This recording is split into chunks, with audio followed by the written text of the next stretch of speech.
Hey, it's Shawn Hart from Post Purchase Pro, and I just run into my good friend Paul Barron in New York. Paul, Yeah. that's ASGTG. You having a good show so far?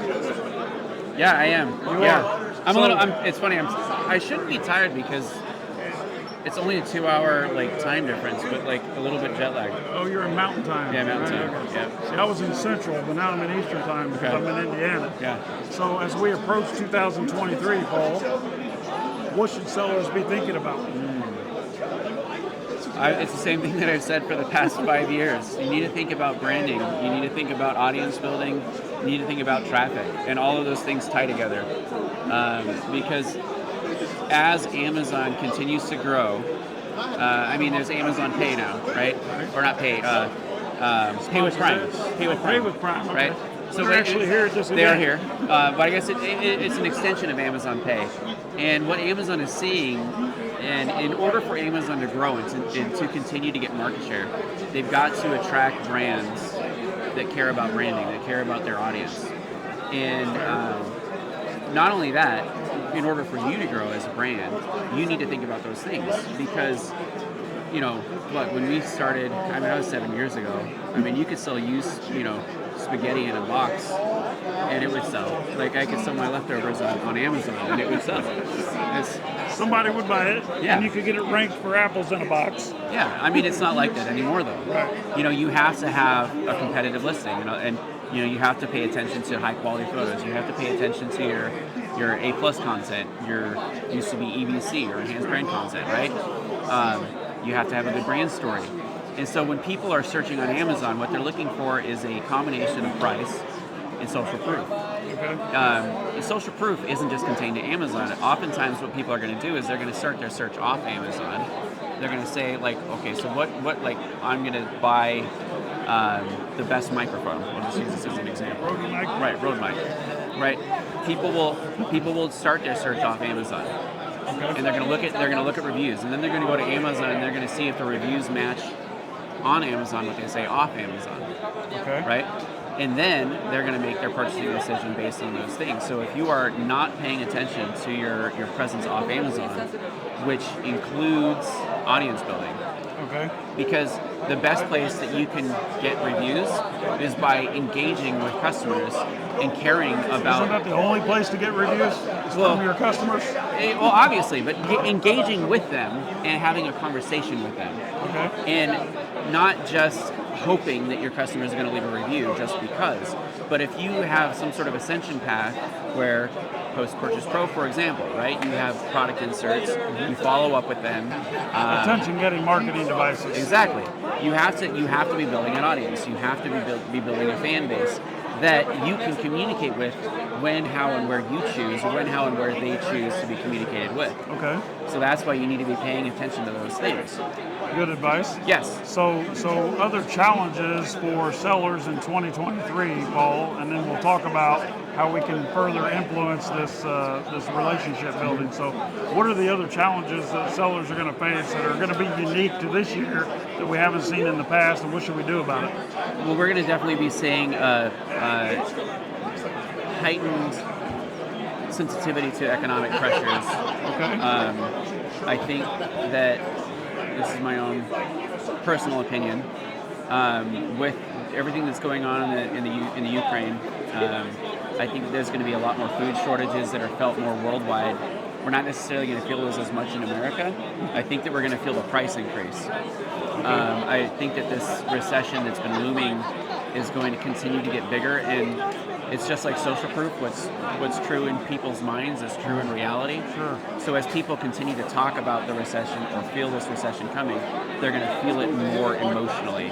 And so I think that we're going to see people clamming up on purchases, and I think that there's going to be more price sensitivity, which is interesting because the economics of let's say China, for example, going from zero COVID policy to what they're doing now, which is there's COVID rampant, building up natural immunity. It's the logistics and the shipping. Everything with China is going to continue to compress, or not compress, but make make logistic challenges even harder, which will drive prices up for sellers from purchasing. Okay. But they're going to feel the pinch because the global economy or the purchasing public is not going to want to adjust with that. So And you're not a doomsdayer, right? I'm not a doomsdayer. So what can we do to prepare for this so that we're less negatively affected by it? You should have been building a brand 4 years ago. And if I'm not, If you're not, what can we do today? what you can do today is start connecting with these people, building your audience. Again, it comes back to audience building. According to the Harvard Business Review, it is 5 to 20 times more expensive to sell to a new customer, acquire a customer, than it is to sell to the same customer. Gospel truth. I agree. I mean, this has been studied over and over and over and over again. And so for people that have ignored the fact that the customer journey starts off Amazon, Amazon sellers, we've been very spoiled because on Amazon, all we care about in the sales funnel is the bottom of the funnel, which is the buying decision. Unfortunately. But what we're going to need to start thinking about is creating a funnel that includes capturing people at the top or recapturing them at the bottom to put them in the top. It's just business. It is just business. And it's happening every day on Main Street. Right. Why are we treating our Amazon customers any differently than if we had a shop on Main Street? It's because we've been lazy. It's been too easy. It's too easy. It's been too easy. Okay. And I think it's going to get harder. So tell me, Paul, what are you doing with your agency right now, and how does that affect the clients you're working with? Yeah, so we've had a lot of evolutions. I mean, we've worked together, the chatbot stuff, influencer marketing. Exactly. So my focus has always been on helping sellers build solid brands and build audiences to drive traffic. So we're a traffic agency. You can't drive traffic without an audience. So we generate traffic from audiences that we build and leverage through influencer marketing, through Google advertising. Which I've seen you speak about this a few times. Yes. It's always a profound message. It's not something we're used to hearing. Everyone says, hey, external traffic this, external traffic that, but really not too many sellers, a very small percentage are actually doing anything about it. Right. And I think you're the first one to bring it to my attention, Paul, how valuable that external traffic is for Amazon. Can you speak to that a little bit? Yeah, so the most recent data that we have from one of the most recent campaigns that we did was we were tracking, so I'm going to put a caveat. Okay. With influencer marketing, a lot of this is inference. And let me explain what I mean by that, is that you can't necessarily have a one-to-one. Let's say I'm an influencer, I'm saying, hey, buy this microphone right now, right? So, hey, this microphone's amazing, go on Amazon and buy this. The likelihood that people are going to do that in the moment is very slim. There's two main reasons that they will. The first reason would be that they were already looking to buy, and they're like, oh, great, I'm going to get a discount. The second reason would be the deal is so good that they would feel stupid saying no at that moment. It would have to be amazing. Yeah. It would have to be such a great deal that they would be like, I have to get this now because it's going away. Stop what I'm doing and go spend money. Right. Most people aren't going to do that. Most people are going to see the thing and they're going to get a little bit of ad blindness and they're going to scroll because they see it as an ad. So what you need to do is continually be repeating in the background so that when people are at that decision-making point in time, they go to Amazon, and then what they're going to do is they're going to go like Amazon, what was that brand again, Rode mics or TikTok mic or something, right? Okay. So how we track the efficacy of an influencer campaign is looking at period over period session increases, what happens with conversions, keyword ranking change, as well as branded search term increase or decrease over time. Because we will see an increase in branded search terms. You're definitely going to see an increase in sessions. Generally, you're going to see a decrease in conversions because what happens is you're getting a lot of looking at traffic that may not necessarily be wanting to buy because they're not on Amazon. Music to my ears. What they're doing is they're looking at Amazon and they go into like, no, I'll save it for later. So that's the background, okay? So this is all inference. We ran a campaign where generally this group of 3 products would get about 2,500 visits per month, so not a ton. Okay. Sessions. And during our campaign, we increased that 101%, so it was like a little bit over 5,000. We saw a decrease in the conversion rate period over period by 3%. But because there was significantly greater traffic, that resulted in, I cannot remember the exact percentages, but it was about $3,000 in extra sales during that month, which is pretty good. Yes.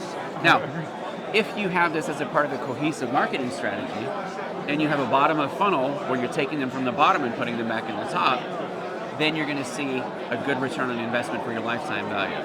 Because this particular company sold consumable products, and this was just one thing in a family of products. Makes sense. So the data that we had was about 3% of the views. Okay. So we had 79,000 views on TikTok. Okay. About 3% of that resulted in traffic to Amazon. So it was like 2,500 hits. And out of that, 4% of that traffic converted. So that is on average with what we're seeing with external traffic coming from any source, ranges between 2 to 6, sometimes as high as 8%. Wow. So 4% is pretty good. So what you're saying then, Paul, is we need to rinse and repeat our existing customers because it's 5 times less expensive to sell to an existing customer or a past customer. Right. And I know you already know that a large portion, 41% of our revenue for our clients comes from existing customers through follow-up funnels. So I know that you have a lot of content out there, so if folks want to find out more about what you're talking about when it comes to external traffic, influencer marketing, where can we find more about Paul? Yeah, you can go to email influx, that's my email address. It's influxcatalysts.com. Influxcatalysts.com, plural catalysts. You can email me, paulb@emailinflux.com, or you can find me on Instagram. I am Mr. Barron. You are Mr. Barron. Mr. Barron. MR Barron. MR Barron. MR some pretty good words, Mr. buddy. MR. So how about Paul from House Barron, live in New York, ASGTG. Yeah. It was serendipity, man. I run into you, you come up and literally slap me on the... It was perfect because you were bending over anyway. So thank you. Great. Yep. Hope you have a good Good show, seeing Paul. you. It's good to Thanks, see you, buddy. man. Yeah, likewise.